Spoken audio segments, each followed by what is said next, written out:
ସନ୍ଧ୍ୟା ହେଲା ପ୍ରକଟ କ୍ଷୀଣ ମାର୍ଜାର ସମାନ ମର୍କଟ ଦେହମାନଙ୍କ ମଧ୍ୟରେ ମିଶିଲା ଲଙ୍କାଗଡ଼ର ଭିତରେ ପଶିଲା ଦେଖି ତାଙ୍କୁ ଲୋକ ଦେବୀ ପଥ ଗାଳିଣ ବୋଲନ୍ତି ବାନର ହେ ମୁଁ ଆଜ ତୋତେ ଖାଇବି ଆଉ ହନୁ ତାହାଙ୍କୁ ଚାପଡ଼େ ମାରିଲେ ଭୟରେ ଦେବୀ ତାଙ୍କୁ ବର ଦେଲେ ଜହିକି ଆସିଛ କରୁତା ସିଦ୍ଧି ପୂର୍ବରୁ ମୋତେ କହିଛନ୍ତି ବିଧି ଆଉ ଅସୁର କୂଳ ନିପାତ ଆଜ ମୁଁ ଜାଣିବି ରାବଣ ସ୍ୱଗୋତ୍ରରେ ସହିତେ ହୋଇବେ ହତ ଆଉ ବୁଲଇ ଲଙ୍କା ହୋଇଣ ଆଶଙ୍କା ସେ ତାଙ୍କୁ ଖୋଜଇ କରି ଆଶଙ୍କା ଧ୍ରୁବାକ୍ଷ ବିରୂପାକ୍ଷ ସହୋଦର ପ୍ରଶସ୍ତ ମହାପାରୁଷର ପୁର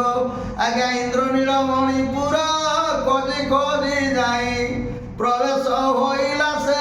ରାବଣର ନିଜ ପୁର ଦେଖିଲା ସ୍ୱର୍ଣ୍ଣରତ୍ନମୟ ପୁର ଶୋଇଛି ପୁଷ୍ପ ବିମାନ ଉପର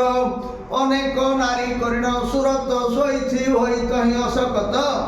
ଆଜ୍ଞା ବିବିଧ ମଦିରା ପାନେ କେହି କେହି ନାରୀ ଦିବ୍ୟ ସୁକୁମାରୀ ସେ ଶୋଇଛନ୍ତି ବିବସନେ ଦେବସୁର ନର ଗାନ୍ଧର୍ବ ନାରୀ ଯକ୍ଷ ରାକ୍ଷସ ପିଶାଚ କୁମାରୀ ବିଦ୍ୟାଧରୀ ଅପସରୀ ଯୁବତୀ ବେଢ଼ି ଶୋଇଛନ୍ତି ରାବଣ ପତି କଲା କାହସ୍ତୁ ପଡ଼ିଛି ତାଳ କାହା କରୁ ତାଳ କାକରୁ ମର୍ଦଳରେ କାହସ୍ତୁ ହରପ ମୁଡ଼ା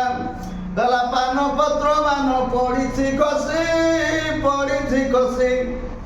କନକ କୁମ୍ଭେଶ୍ୱରା ଅଛି ପଶି ତହିଁ ସେ ବସି ଆଜ୍ଞା ଜଳଇ ପ୍ରଦୀପ ମାନ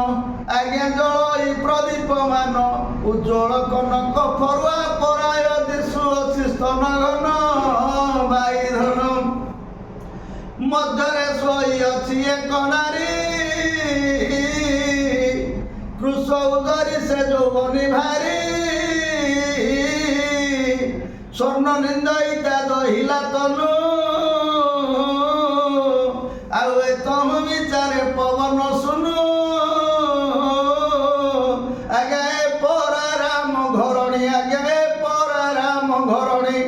ମୁଖଦାର ମଧ୍ୟ ଆସରେ ପ୍ରକଟ ନୁହଁ ବୋଲି ତା ଜାଣି ବାଇଧନ ଆଉ ମନେ ବିଚାରେ ଅପରାଧ କଲି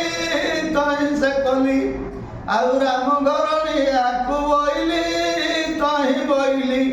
ଆଉ ମର୍କତ କଲି ଗୁଞ୍ଜ ପକ୍ଷୀ ମୁଣ୍ଡ ତହିଁ ସେ ମୁଣ୍ଡ ଆଜ୍ଞା ପିତ୍ତଳ କଲି ମୁଁ ରଜତ ଖଣ୍ଡ ଆଜ୍ଞା ମଦିରା କଲି କାଞ୍ଚନ ଆଜ୍ଞା ମଦିରା କଲି କାଞ୍ଚନ ପୁତ୍ର ନୀଳମଣି ରତନ ମୁଁ କଲି ହେ କାଚର ସଙ୍ଗେ ସମାନ ଆଉ ସମ୍ପାତି କହିଲା ଚିତଇ ମନେ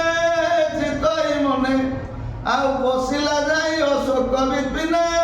ସେହୁ ବିପିନେ ଆଜ୍ଞା ଦ୍ୱିତୀୟ ଖାଣ୍ଡ ଭବନେ ବୋଲେ ଋଷି ସୀତାଙ୍କୁ ପ୍ରଶଂସା କରୁଛନ୍ତି ହନୁମାନେ